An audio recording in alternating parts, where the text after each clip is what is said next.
महाराष्ट्राची, ही खाकी शान महाराष्ट्राची, घेऊन मशाल अविरत सेवेची, घेऊन मशाल अविरत सेवेची।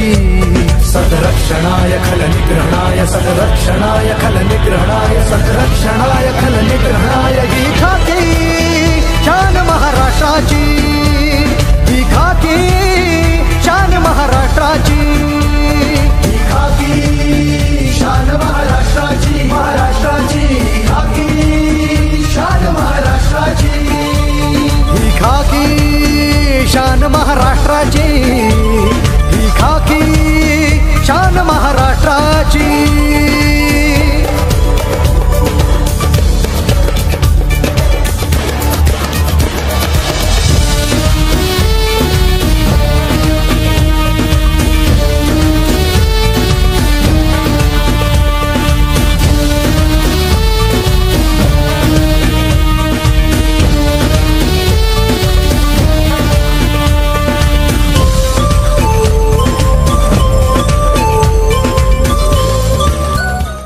जिल्हा पोलीस दलातील राजेंद्र वाघ यांचा राष्ट्रपती पदकानं देश पातळीवर सन्मान।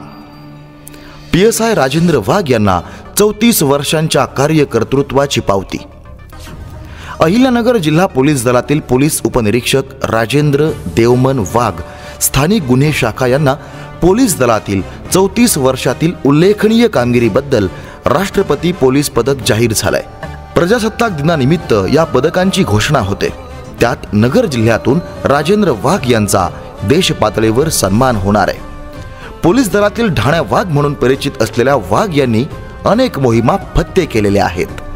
अतिशय प्रामाणिक, कर्तव्याप्रती जागरूक असलेल्या उत्कृष्ट पोलीस अधिकारी म्हणून श्री वाघ यांची प्रतिमा आहे। जनतेशी नाळ जुळलेला एक संवेदनशील माणूस म्हणूनही त्यांचा आवर्जून उल्लेख करावा लागेल।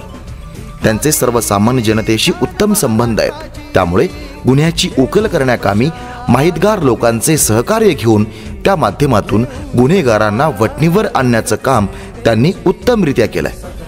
पोलीस खात्याची प्रतिमा सामान्य जनतेमध्ये सुधारण्यासाठी त्यांनी पुढाकार घेतला।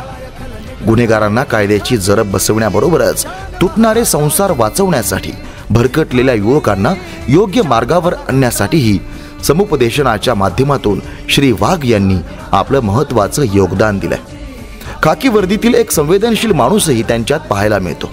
राष्ट्रपती पदक जाहीर झाल्यानं त्यांचा यथोचित गौरव झाला असून याबद्दल श्री वाघ यांचं सर्व स्तरातून अभिनंदन होत आहे, कौतुक होत आहे। पोलीस उपनिरीक्षक राजेंद्र वाघ यांच्या कामगिरीचा थोडक्यात आढावा। राजेंद्र देवमन वाघ हे नगर जिल्हा पोलीस दलात दिनांक 19 जानेवारी 1991 रोजी पोलीस शिपाई या पदावर भरती झाले। त्यांनी नगर जिल्ह्यातील महत्त्वाच्या पोलीस स्टेशन तसेच स्थानिक गुन्हे अन्वेषण शाखेत अत्यंत प्रामाणिकपणे तसेच जबाबदारीने सेवा केलेली आहे। त्यांचा जनतेशी असलेला थेट संपर्क, प्रसंगावधान आणि कर्तव्यावर असलेली निष्ठा यामुळे त्यांनी अनेक कठीण प्रसंगात उत्कृष्ट कामगिरीचे प्रदर्शन केलेले आहे। त्यातील काही पुढे बघूया। नगर शहरात शिवजयंती निमित्तानं काढण्यात येणाऱ्या मिरवणुकीत समाजकंटक घातपात घडवून आणण्याची शक्यता असल्याची गोपनीय माहिती मिळाल्यानं श्री वाघ यांनी वरिष्ठांच्या मार्गदर्शनाखाली शहरातील पंचपीर चावडी भागातील बागवान यांच्या वाड्यात छापा टाकून मोठ्या प्रमाणात अवैध घातक शस्त्रे, ॲसिड बल्ब, लोखंडी पाईप, तलवारी इत्यादी जप्त करण्याकामी महत्त्वाची भूमिका बजावली। त्यांनी केलेल्या कामगिरीमुळे शहरातील शिवजयंती मिरवणुकीत होणारा घातपात टळला, त्यामुळे मिरवणूक शांततेत पार पडली। दिनांक 27 ऑगस्ट 2003 रोजी श्री वाघ यांना गुप्त बातमीदारामार्फत माहिती मिळाली की नगर शहरातील हातमपुरा या मुस्लिम बहुल भागातील मंडळाच्या फलकावर रात्रीच्या वेळी कुणीतरी अज्ञात समाजकंटकानं छत्रपती शिवाजी महाराज तसेच शिवसेनेसंदर्भात निंदाजनक मजकूर लिहिलाय। सदरचा मजकूर लोकांनी वाचल्यास त्याच्या तीव्र प्रतिक्रिया शहरात तसेच जिल्ह्यात ताबडतोब उमटू शकतील आणि कायदा व सुव्यवस्थेचा प्रश्न निर्माण होऊ शकेल हे ओळखून श्री वाघ यांनी ताबडतोब सदर ठिकाणी जात फलकावरील मजकूर पुसून टाकला आणि या संदर्भात वरिष्ठांना माहिती कळवली। त्यांच्या कर्तव्य तत्परतेमुळे संभाव्य कायदा आणि सुव्यवस्थेचा प्रश्न टळू शकला। दिनांक 19 मे 2009 रोजी नगर तालुका पोलीस स्टेशन हद्दीत रात्रीच्या वेळी चास शिवारात मुंबई येथील व्यापाऱ्याचे वाहन पाठीमागून आलेल्या इंडिका कारमधील आरोपींनी अडवून त्याच्याकडील 30 लाख रुपये मारहाण करून बळजबरीनं चोरून नेले होते. श्री वाघ पोलीस निरीक्षक स्थानिक गुन्हे शाखा यांच्या मार्गदर्शनाखाली आरोपींनी केलेल्या गुन्ह्यांच्या कार्यप्रणालीचा अभ्यास करून आरोपींची नावं व त्यांचे ठाव ठिकाण मिळवले आणि घाटकोपर मुंबई येथे सापळा रचून आरोपी गणेश सोमनाथ सिंग व इतर तिघांना अटक करून त्यांच्याकडून रुपये 20,90,000 रोख व 1,38,367 रुपये किमतीचे सोन्याचे दागिने जे त्यांनी चोरीच्या पैशातून खरेदी केले होते ते हस्तगत करून गुन्हा उघडकीस आणला. राज्यात गाजलेल्या कांडेकर हत्या प्रकरणातील सुपा पोलीस ठाण्यात भारतीय दंड विधायक कलम 302-34 तसेच आर्म ॲक्ट अंतर्गत दाखल गुन्ह्यातील आरोपी घटना घडल्यापासून फरारी झाले होते.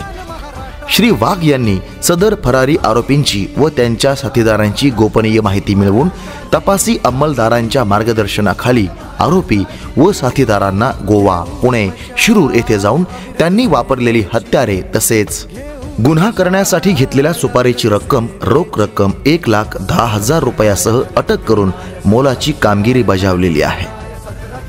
कुविख्यात दरोडेखोर ज्योतिचंद उर्फ रतन निवृत्ती भोसले हा कारागृहात शिक्षा भोगत असताना दिनांक 2 फेब्रुवारी 2009 रोजी पॅरोलवर सुटला होता.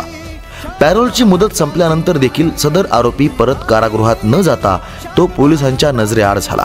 याच काळात त्यानं बाहेर राहून पुन्हा सक्रिय टोळी तयार केली आणि जिल्ह्यातील पाथर्डी, राहुरी, सोनई आणि नेवासा परिसरात दरोडे व जबरी चोरीसारखे गंभीर गुन्हे करून त्या भागात प्रचंड दहशत निर्माण केली. श्री वाघ यांनी या संदर्भात गोपनीय माहिती गोळा करून पोलीस निरीक्षक स्थानिक गुन्हे शाखा यांच्या मार्गदर्शनाखाली सदर आरोपीस दिनांक 12 ऑक्टोबर 2011 रोजी भानस हिवरा तालुका नेवासा या गावात अटक करून मोलाची कामगिरी केलेली आहे. आरोपी अनिल जगन्नाथ पवार मूळ राहणार ब्राह्मणगाव वेताळ तालुका श्रीरामपूर हा कोतवाली पोलीस स्टेशन येथे दाखल गुन्ह्यात जन्मठेपेची शिक्षा भोगत असताना पॅरोलवर सुटला व नंतर फरार झाला. दरम्यान दिनांक 28 डिसेंबर 2004 रोजी चितळी शिवार तालुका श्रीरामपूर या ठिकाणी एका महिलेचा विनयभंग करून लोक जमा झाल्याच्या कारणावरून सदर महिलेस त्यानं विहिरीत फेकून देऊन तिला जीवे मारण्याचा प्रयत्न केला आणि तेथून तो फरार झाला. या अनुषंगाने श्रीरामपूर तालुका पोलीस ठाण्यात भारतीय दंडविधान कलम 307-354 अन्वये गुन्हा दाखल करण्यात आला. त्यानंतर सदर आरोपीने दिनांक 1 सप्टेंबर 2006 रोजी रस्तापूर शिवारात राहणारी अंबिका डोकरे या शाळकरी मुलीवर बलात्कार करून तिचा निर्घृणपणे खून केला.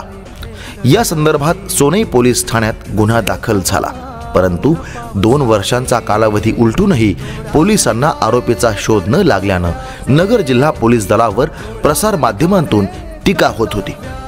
गुन्ह्याचा तपास करून फरारी आरोपीस अटक करण्यासंदर्भात तत्कालीन पोलीस अधीक्षक यांनी शोध पथके तयार केली, परंतु सदर आरोपी मिळून आला नाही. आरोपीस अटक करण्यासंदर्भात जिल्ह्यातील विविध संघटनांनी वेळोवेळी मोर्चे, रास्ता रोको, निदर्शने करून पोलीस खात्याबाबत तीव्र निषेध नोंदवला. तत्कालीन गृहमंत्री R.R. पाटील यांनी आरोपीस पकडण्यासाठी 1 लाख रुपयांचं बक्षीस देखील जाहीर केलं होतं. विधानसभेत फरारी आरोपीस अटक करण्याबाबत विरोधी पक्षानं गदारोळ करून 2 दिवस विधानसभेचं कामकाज बंद पाडलं होतं. परिणामतः गृहमंत्री यांनी सोनई पोलीस ठाण्याचे अधिकारी तसेच 4 पोलीस कर्मचाऱ्यांना निलंबित केलं होतं आणि सदरचा तपास CID-कडे वर्ग करण्यात आला होता. तरी देखील आरोपीस अटक करण्यास अपयश आलं होतं. याच दरम्यान सदरच्या फरारी आरोपीनं दिनांक 13 ऑगस्ट 2011 रोजी रक्षाबंधनाच्या दिवशी शिर्डीतील डोऱ्हाळे गावी एका 13 वर्षीय जयश्री डांगे या शाळकरी मुलीवर बलात्कार करून तिचा निर्घृणपणे खून केला. तत्कालीन पोलीस अधीक्षक, स्थानिक गुन्हे शाखेचे अधिकारी व कर्मचारी यांनी गुन्ह्याच्या ठिकाणास भेट देऊन फरारी आरोपीच्या गुन्हा करण्याच्या पद्धतीचा अभ्यास करून शोध पथके तयार केली आणि आरोपीस अटक करण्याच्या सूचना दिल्या. श्री वाघ यांना गोपनीय बातमीदारामार्फत माहिती मिळाली की आरोपी हा शिर्डी येथील रेल्वे स्टेशन परिसरात येत आहे. सदर बातमीची खात्री करून वरिष्ठांनी अत्यंत नियोजनपूर्ण सापळा रचून तत्कालीन पोलीस अधीक्षक यांच्या नेतृत्वाखाली अधिकारी व कर्मचाऱ्यांनी श्री वाघ यांच्यासह आरोपीस पकडण्यात यश मिळवलं. गुन्ह्यासंदर्भात आरोपीकडे विचारपूस केल्यावर आरोपीनं अंबिका टुकरे व जयश्री डांगे यांच्यावर बलात्कार करून त्यांना जीवे मारल्याची कबुली दिली. या खटल्यात श्रीरामपूर सेशन कोर्टानं आरोपीस फाशी सुनावली. त्याचप्रमाणे कोपरगाव येथे मयत जयश्री डांगे प्रकरणातही न्यायालयानं आरोपीला फाशीची शिक्षा सुनावली. शिर्डी पोलीस ठाण्यात दाखल दुहेरी हत्याकांडातील आरोपी पाप्या उर्फ सलीम ख्वाजा शेख राहणार शिर्डी व त्याचे साक्षीदार हे गुन्हा घडल्यापासून फरारी होते. अटक होऊ नये म्हणून सदर गुन्ह्यातील सर्व फरारी आरोपी आपले वास्तव्य बदलत होते. या संदर्भात श्री वाघ यांनी त्यांचे गोपनीय माहिती मिळवून वरिष्ठांच्या मार्गदर्शनाखाली सापळा रचून मुख्य आरोपी पाप्या व त्याचे 2 साथीदार यांना दिनांक 5 ऑगस्ट 2011 रोजी बेलवंडी फाटा परिसरात शिताफीनं अटक केली. यावेळी पाप्या शेख यानं वाघ व त्यांच्या साथीदारांवर जीवघेणा हल्ला केला होता. नगर जिल्ह्यात आणि परिसरात पेट्रोल पंपावर दरोडे टाकणारे दरोडेखोर पवन युनुस काळे व त्याच्या 6 साथीदारांना दिनांक 31 डिसेंबर 2011 रोजी ताब्यात घेऊन त्यांच्याकडून रिव्हॉल्वर्स, गावठी बंदूक, 1 जिवंत कारतूस आणि 5 कारतुसांच्या रिकाम्या पुंगळ्या तसेच इतर प्राणघातक हत्यारे, गॅस कटर इत्यादी घातक साधने, रोख रक्कम व 5 मोटरसायकलींसह त्याच्याकडून अंदाजे 2 लाख रुपये किमतीचा मुद्देमाल हस्तगत केला. या संदर्भात पोलीस ठाणे MIDC येथे गुन्हा दाखल करण्यात आला असून यातील सर्व आरोपींनी इतर अत्यंत गंभीर स्वरूपाचे 7 गुन्हे केल्याची कबुली दिलेली आहे. अहिल्यानगर जिल्ह्यातील सराईत गुंड टोळी अण्णा लष्करे पाप्या शेखसह परराज्यातील गावठी पिस्टल तयार करणाऱ्या आणि विकणाऱ्या अशा 188 गुन्हेगारांकडून 263 जिवंत कारतुसांसह 101 देशी बनावटीची पिस्टल जप्त करण्यात उपनिरीक्षक राजेंद्र वाघ यांनी महत्त्वाची भूमिका बजावली. अहिल्यानगर जिल्ह्यातील अनेक क्लिष्ट गुन्ह्यातील उकल केल्याबद्दल राज्य शासनाच्या पोलीस महासंचालकांकडून 2016 मध्ये राजेंद्र वाघ यांना पोलीस पदक देऊन सन्मानित करण्यात आलं. क्लिष्ट गुन्ह्यांची उकल करून गुन्हेगारांना जेलची हवा दाखवणारे राजेंद्र वाघ हे जिल्हा पोलीस दलातील एकमेव अधिकारी ठरले आहेत. भरोसा सेल येथे कामकाज करत असताना 125 कुटुंबीय प्रकारांमध्ये समुपदेशकाची महत्त्वाची भूमिका बजावून त्यांचे संसार पुनर्स्थापित करण्यात मोलाचा वाटा उचललाय आणि अहिल्यानगर शहरातील शाळा कॉलेज परिसरात मुलींची छेडछाड करणारे 1148 तरुण टोळक्यांचे समुपदेशन करून त्यांना अशा गोष्टींपासून प्रवृत्त केले. पाथर्डी तालुक्यातील खडकवाडी येथे 11 वर्षांपूर्वी घडलेला ना उकल खुनाच्या गुन्ह्याची उकल करून आरोपींचा शोध घेऊन अटक केली. माननीय पोलीस अधीक्षक अहिल्यानगर यांनी पोलीस उपनिरीक्षक राजेंद्र वाघ यांना 370 बक्षिसे व 1,64,000 रुपये रोख रक्कम व 29 प्रशस्तीपत्रक तसेच सलगपणे 16 वर्ष A+ शेरा दिलेला आहे. सन 2016 मध्ये माननीय पोलीस महासंचालक साहेब महाराष्ट्र राज्य मुंबई यांनी पोलीस महासंचालक पदक देऊन त्यांना सन्मानित केलं. याचबरोबर त्यांच्या धडाकेबाज कारवाईची दखल अनेक सामाजिक संस्थांनी घेत त्यांचा अनेक पुरस्कारांनी गौरव देखील केला. जिल्ह्यातील शहरी भागात विशेष करून नगर शहर, उपनगर, सावेडी भाग, श्रीरामपूर शहर, शिर्डी या भागात अनेक चेन स्नॅचिंगचे गुन्हे दाखल झालेले होते. श्री वाघ यांनी विशेष कौशल्य वापरून आता पावेतो 36 घरफोड्या गुन्ह्यात सहभाग असलेल्या 156 गुन्हेगारांना अटक करून त्यांच्याकडून 1.5 कोटी रुपयांचा मुद्देमाल हस्तगत केलेला आहे. याशिवाय अस्तित्वात असलेली बबलू गँग व त्याच्या 4 साथीदारांना अटक करून अंदाजे 5 लाख रुपये किमतीचे सोने व इतर मुद्देमाल जप्त केलेला आहे. अशा अनेक कारवाया पार पाडण्यात श्री वाघ यांची सक्रिय भूमिका राहिलेली आहे. या पुरस्काराबद्दल नाशिक परिक्षेत्र विभागाचे पोलीस महानिरीक्षक दत्तात्रय कराळे, जिल्हा पोलीस अधीक्षक राकेश ओला, अप्पर पोलीस अधीक्षक प्रशांत खैरे, पोलीस उपअधीक्षक अशोक राजपूत, स्थानिक गुन्हे शाखेचे पोलीस निरीक्षक दिनेश आहेर यांचे मार्गदर्शन लाभले. PSI राजेंद्र वाघ यांना 34 वर्षांच्या कार्यकर्तृत्वाची पावती मिळाली. म्हणजेच राष्ट्रपती पदकाने देश पातळीवर त्यांचा सन्मान झाला. याबद्दल मनपूर्वक अभिनंदन. त्यांच्या कार्यास सलाम आणि पुढील वाटचालीस खूप खूप शुभेच्छा. जय हिंद.